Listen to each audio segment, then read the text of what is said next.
तो चलिए शुरुआत करते हैं और सबसे पहले बात करते हैं बड़ी खबर की। बड़ी खबर है लॉरेंस के भाई अनमोल से जुड़ी हुई और ये खबर ये है कि आज भारत पहुंचेगा लॉरेंस का भाई अनमोल। इस बीच एनआईए के द्वारा इन्वेस्टिगेशन लगातार की जा रही थी। लॉरेंस बिश्नोई कई सारे जो अपराध है उसमें शामिल रहा।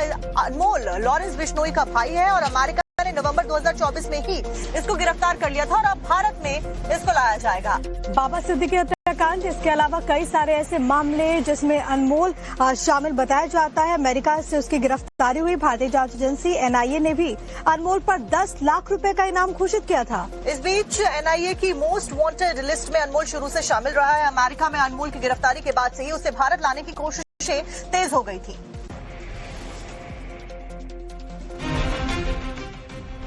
कुख्यात गैंगस्टर लॉरेंस बिश्नोई के भाई अनमोल बिश्नोई को आज भारत लाया जाएगा। अनमोल बिश्नोई एनसीपी नेता बाबा सिद्दीकी की हत्या का मुख्य आरोपी है, जिसे अमेरिका से आज भारत लाया जा रहा है। अनमोल के खिलाफ देश भर में कई मामले दर्ज हैं और उनकी पहली हिरासत किस एजेंसी को मिलेगी, इसका निर्णय केंद्र सरकार करेगी। हमने यूएसए में सारे जो जस्टिस डिपार्टमेंट्स हैं उनको कांटेक्ट किया था और जस्टिस डिपार्टमेंट्स में हमने victim as a victim family हमने रजिस्टर की थी और विक्टिम नोटिफिकेशन की तरफ से हमें आज ईमेल आया कि अनमोल बिश्नोई को फेडरल गवर्नमेंट ने यूएसए से बाहर निकाला है। और इसके पहले भी हमें इन्फॉर्मेशन मिली थी कि वो यूएसए में डीएचएस डिपार्टमेंट होमलैंड सिक्योरिटी की तरफ से डिटेन हुआ है आयोवा में।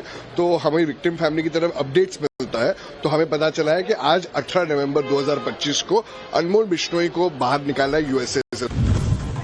12 अक्टूबर 2024 को रात 9:30 बजे मुंबई के बांद्रा के खेरवाड़ी सिग्नल पर महाराष्ट्र सरकार के पूर्व मंत्री बाबा सिद्दीकी की हत्या कर दी गई थी। मर्डर की जिम्मेदारी लॉरेंस गैंग ने ली थी। अनमोल बिश्नोई लॉरेंस बिश्नोई का भाई है। इस मामले की जांच मुंबई पुलिस क्राइम ब्रांच कर रही है और अब तक 26 लोगों को गिरफ्तार किया जा चुका है। हाल ही में एनआईए ने गैंगस्टर लॉरेंस बिश्नोई के भाई अनमोल बिश्नोई पर 10 लाख रुपए का इनाम रखा था। एजेंसी ने अनमोल के खिलाफ 2022 में दर्ज 2 मामलों में चार्जशीट दाखिल की है। अनमोल का नाम एनआईए की मोस्ट वांटेड लिस्ट में भी शामिल है।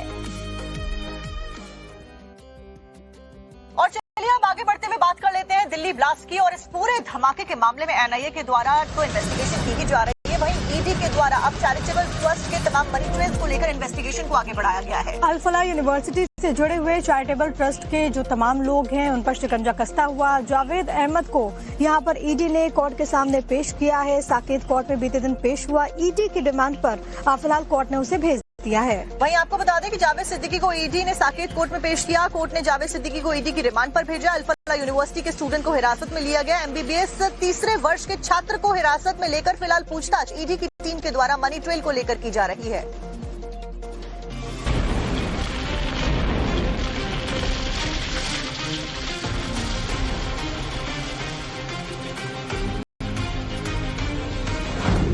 आतंक का अड्डा कैसे बनी अल फलाह यूनिवर्सिटी।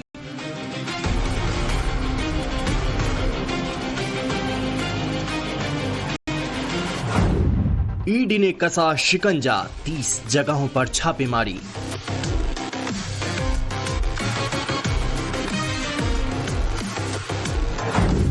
दिल्ली ब्लास्ट को लेकर लगातार एक्शन जारी।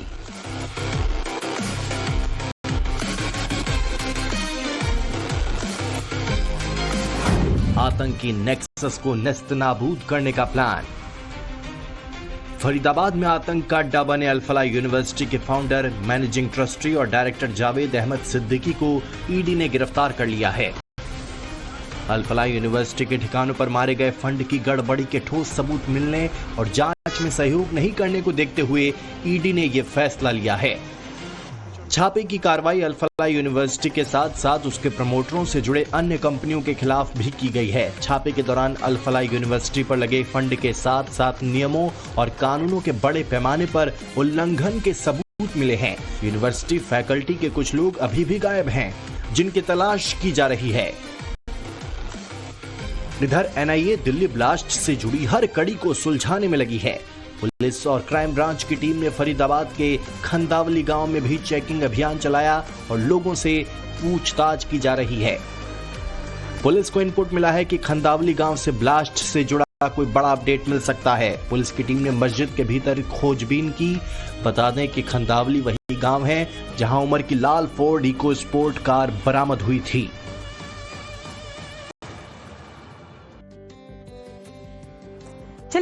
लेते हैं लालू फैमिली की, जिसके भीतर इस वक्त जो कुछ चल रहा है, क्या वो सिर्फ और सिर्फ पारिवारिक लड़ाई है या फिर विरासत की जंग, जो कि अब से पहले परिवार के भीतर थी, लेकिन एक चुनावी हार ने उसे सड़क पर ला दिया। दरअसल एक तरफ लालू प्रसाद यादव का ये कहना है कि सबको जो भी कुछ परिवार में हो रहा है वो ठीक हो जाएगा समय के बाद। वहीं दूसरी तरफ देखा जाए तो तेज प्रताप को अपने ही भाई तेजस्वी के ऊपर अब भरोसा नहीं रहा। वहीं तेजस्वी की अगर बात की जाए तो उनको बहनों की बगावत झेलने को मिल रही है। ऐसे में लालू परिवार का ये पॉलिटिकल ड्रामा किस ओर जाता हुआ नजर आ रहा है, जानने के लिए देखिए हमारी रिपोर्ट।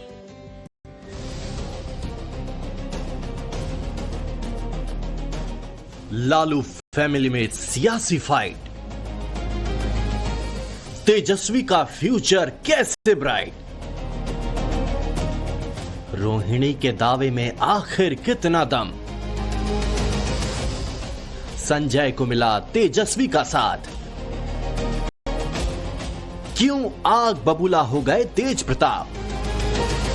बिहार चुनाव में हुई करारी हार के बाद लालू फैमिली में जबरदस्त झगड़ा चल रहा है। संजय का साथ देने पर पार्टी नेताओं के साथ साथ तेजस्वी यादव को बहनों की भी बगावत झेलनी पड़ रही है। ऐसे में तेजस्वी के सामने पार्टी के साथ परिवार को भी एकजुट करने की बड़ी चुनौती है।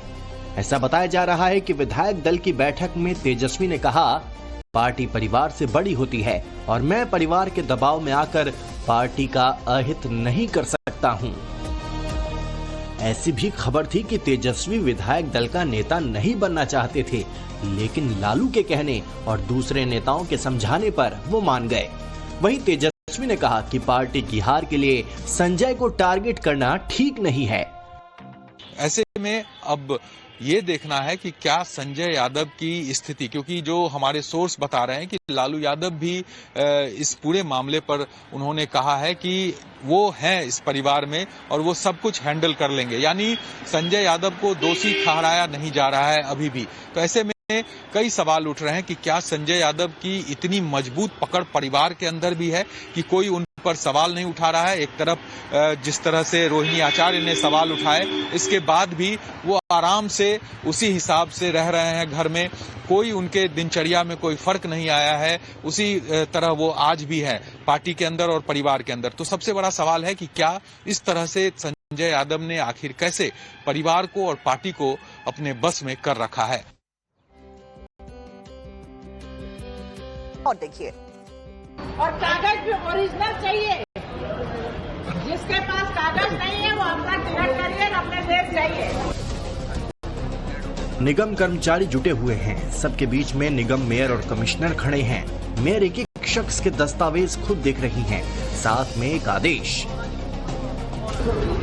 एक हफ्ते के अंदर अंदर सारी जांच करके मुझे पूरी लिस्ट दीजिए। जिनके कागज नहीं है उनको सीधा भेजिए, लखनऊ में कहीं नहीं, लखनऊ से बिल्कुल बाहर। आदेश से साफ है, लखनऊ में घुसपैठियों पर एक्शन को लेकर खुद निगम मेयर एक्शन में है। अवैध रूप से रह रहे प्रवासियों को ढूंढने के लिए अभियान तेज कर दिया गया है। घुसपैठियों को बाहर जाने और बाकी निगम कर्मचारियों के इंतजाम का जिम्मा खुद मेयर ने उठाया है। और जिनके कागज है वो यहाँ काम करिए। जो यहाँ के लोग हैं, झुग्गी झोपड़ियों में रह रहे हैं, यहाँ के हमारे देश के, आप मुझे बताइए, मैं माननीय मुख्यमंत्री जी महाराज जी को कह के आवास की व्यवस्था कराऊंगी। दरअसल मेयर गोमती नगर के विनीत खंड कूड़ा ट्रांसफर स्टेशन पहुंची थी, जहां उन्होंने असम के कर्मचारियों के दस्तावेज की जांच की। बता दें कि हाल ही में बीजेपी के राज्यसभा सांसद ब्रिजलाल ने बीते दिनों अवैध प्रवासियों से जुड़ा एक वीडियो पोस्ट किया था, जिसमें निगम कर्मचारियों की नागरिकता पर सवाल खड़े किए थे।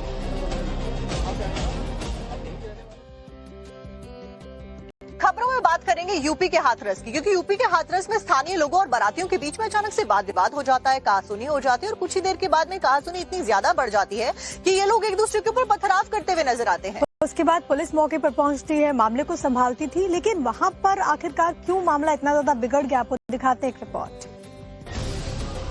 किसी राज्य के मुख्यमंत्री होने का जो खिताब है, क्योंकि आपको मालूम है कि इससे पहले भी 9 बार वो सीएम रह चुके हैं और अब 10वीं बार वो शपथ ग्रहण लेने वाले हैं। और इसी के साथ में नीतीश कुमार के नाम के ऊपर मुहर भी लग जाएगी आज इस बैठक के बाद में कि वही मुख्यमंत्री होने वाले हैं। आपको बता दें कि मंत्री श्रवण कुमार के आवास पर सुबह 11 बजे का समय निर्धारित है जब विधायक दल की बैठक होने वाली है।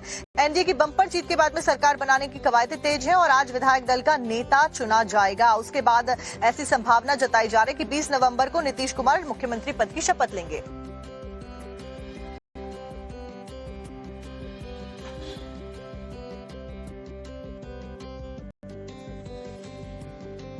तो वहीं आज पटना में बीजेपी विधायक दल की बैठक होने वाली है। बड़ी खबर ये है कि विधायक दल का नेता आज चुना जाएगा पटना में बीजेपी का, और उसी के बाद में यानी कि एनडीए की बम्पर जीत के बाद में नेता चुना जाएगा और 20 तारीख को नीतीश कुमार मुख्यमंत्री पद की शपथ लेंगे। ऐसी संभावना जताई जा रही है जब उनके नाम के ऊपर आज मोहर लग जाएगी।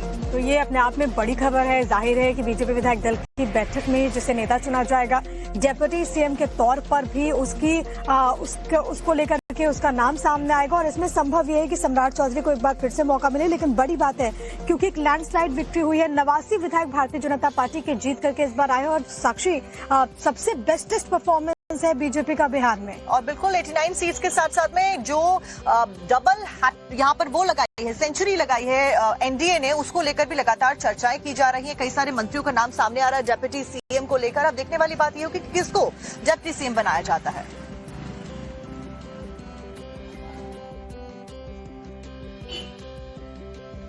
और चलिए इसी के साथ में अब आगे बढ़ते हुए सिर्फ 2 मिनट के अंदर फटाफट अंदाज में बड़ी खबरें, प्रमुख खबरें आपको दिखाते हैं। कहते हैं कि एक शिक्षक की गोद में विनाश और विकास दोनों पलते हैं। हालांकि कुछ टीचर्स अपने प्रोफेशन को हल्के में भी लेते हैं। ऐसा ही एक मामला इन दिनों चर्चा में है। वीडियो छत्तीसगढ़ के बलरामपुर जिले के एक सरकारी स्कूल से सामने आया है। वीडियो में मास्टर जी बच्चों का किया गया है। मामले के पक्षकार महंत ऋषिराज गिरी ने इस पदयात्रा का मकसद बताया। हिंदू समाज अधिक से अधिक संख्या में आए, कल की प्राकट्य स्थल भगवान हरिहर का मंदिर जहां है उस पर कोटि की परिक्रमा करें और उसका आनंद लें। कानूनी विवाद के बीच कैला देवी धाम से पद यात्रा निकाली जाएगी जिसकी अगुवाई हरिहर संत सेना करेगी। हरिहर मंदिर पर कोटि की परिक्रमा इस पद यात्रा का अंतिम पड़ाव होगी। हरिहर मंदिर पद यात्रा का आयोजन अंतर्राष्ट्रीय हरिहर सेना के सानिध्य में कैला देवी धाम से हरिहर मंदिर परकोटा जो है हरिहर मंदिर का, उसकी परिक्रमा करने के लिए हो रहा है। हालांकि कोर्ट में मामला होने की वजह से साफ किया जा चुका है कि यात्रा सौहार्दपूर्ण तरीके से निकाली जाएगी। इसमें कोई भड़काऊ नारा नहीं लगाया जाएगा, ना ही कोई ऐसा कदम उठाया जाएगा जिससे किसी की भावनाएं आहत हों। यूपी के दर्जा प्राप्त मंत्री रघुराज के द्वारा एक मांग उठा दी गई है। उस मांग को लेकर अलग अलग बातें की जा रही है। दरअसल उन्होंने कहा है कि अलीगढ़ मुस्लिम यूनिवर्सिटी की जांच कराई जानी चाहिए। साथ ही साथ उन्होंने तमाम अल्पसंख्यक संस्थानों पर ताला लगाने की मांग की है। आतंकवादियों को लेकर के एक नई थ्योरी दी है, आपको दिखाते हैं। अलीगढ़ मुस्लिम यूनिवर्सिटी की भी जांच होनी चाहिए क्योंकि अलीगढ़ मुस्लिम यूनिवर्सिटी से भी बड़े बुरहान बानी जैसे लोग आतंकवादी पकड़े गए, इसलिए इस यूनिवर्सिटी की भी जांच होनी चाहिए। सरकार और सिस्टम हाथ में होते हुए अलीगढ़ यूनिवर्सिटी की जांच की मांग कर रहे ये योगी सरकार के दर्जा प्राप्त राज्य मंत्री रघुराज सिंह हैं, जो खेलों के आयोजन के सवाल पर बोल रहे थे। मंत्री जी का कहना है कि देश में अल्पसंख्यक संस्थानों पर ताले लगा देना चाहिए। देश में कोई भी अल्पसंख्यक संस्थान नहीं होना चाहिए। जैसे बाकी सब लोग पढ़ते हैं वैसे ही ये लोग पढ़ें, क्योंकि ये अल्पसंख्यक के नाम पे अत्याचार, व्यभिचार, बलात्कार ये सब कुछ करते हैं और मस्जिदों पे तो ताले लग जाने चाहिए। और मैं आपके माध्यम से कहूं, मदरसे बिल्कुल बंद हो जाने चाहिए इस देश में। योगी सरकार के दर्जा प्राप्त मंत्री यही नहीं रुके। दिल्ली ब्लास्ट मामले पर बोलते हुए उन्होंने आतंक की नई थ्योरी दे डाली। जितने भी आतंकवादी निकले हैं आज तक भी मदरसों से या फिर मस्जिद से, इसलिए ये मदरसे और मस्जिद दोनों ही तत्काल बंद देश में कर देने चाहिए, जिससे कि आतंकवादियों का सांप के फन की तरह सिर कुचल दिया जाए। क्योंकि ये किसी भी भारत के किसी भी मौलवी ने, किसी भी मुल्ला ने उसका विरोध अभी तक नहीं किया। तो ये सबसे बड़ा, ये सब लोग इनके साथी हैं और जितना पढ़ा लिखा मुसलमान है उतना ही बड़ा आतंकवादी है।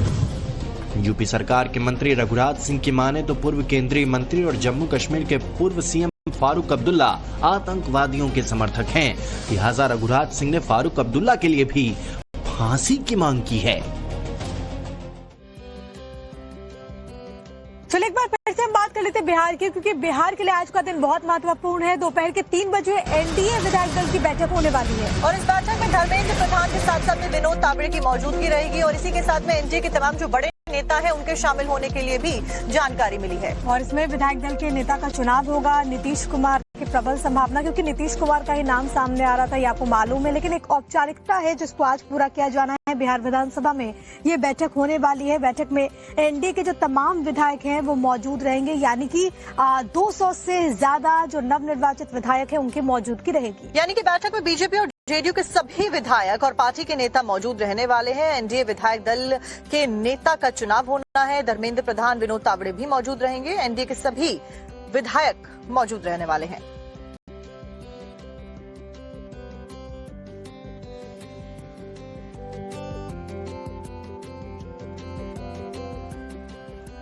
और अब आगे बढ़ते हुए रुक कर लेते हैं वाराणसी का। वाराणसी में सड़क के चौड़ीकरण का काम लगातार काफी महीनों से जारी है, लेकिन इस बीच प्रशासन के सामने बड़ी सारी चुनौतियां और अड़चनें खड़ी हो रही हैं ध्वस्तीकरण के अभियान को आगे बढ़ाने में। अभी तक तो जिनके दुकानें थी वही दुकानदार विरोध जाहिर कर रहे थे, लेकिन अब जो इस पूरे अभियान के तहत जो घर है वहां पर रहने वाली महिलाएं हो या फिर बच्चे, वो भी प्रशासन के खिलाफ मोर्चा खोलते हुए नजर आ रहे हैं। दुकानों पर लगे ताले, इलाके में जुटी लोगों की भारी भीड़, धरने पर बुर्के में बैठी महिलाएं और बच्चे। तस्वीरें वाराणसी के दाल मंडी इलाके की हैं, जहां चौड़ीकरण और ध्वस्त करने की कार्रवाई के विरोध में तमाम लोग उतर आए हैं। प्रशासन के सामने महिलाओं और बच्चों को खड़ा किया गया है, यानी कि जिन दुकानों पर एक्शन होना है उन्हें बचाने का दारोमदार मुस्लिम महिलाओं और बच्चों के कंधों पर डाला गया है। ऐसे में मुस्लिम महिलाओं की प्रशासन से बहसबाजी भी देखने को मिली है। धरने पर बैठी महिलाओं ने अधिकारियों पर जबरन घर खाली कराने का आरोप लगाया, तो साथ ही ये भी साफ कर दिया कि वो किसी भी हाल में घर नहीं छोड़ेंगे। महिलाएं ही नहीं, दुकानदारों के साथ भी प्रशासनिक अधिकारियों को तीखी बहस का सामना करना पड़ा। बता दें कि इन दिनों दाल मंडी के अंदर सड़क चौड़ीकरण को लेकर दुकानों को ध्वस्त किया जा रहा है।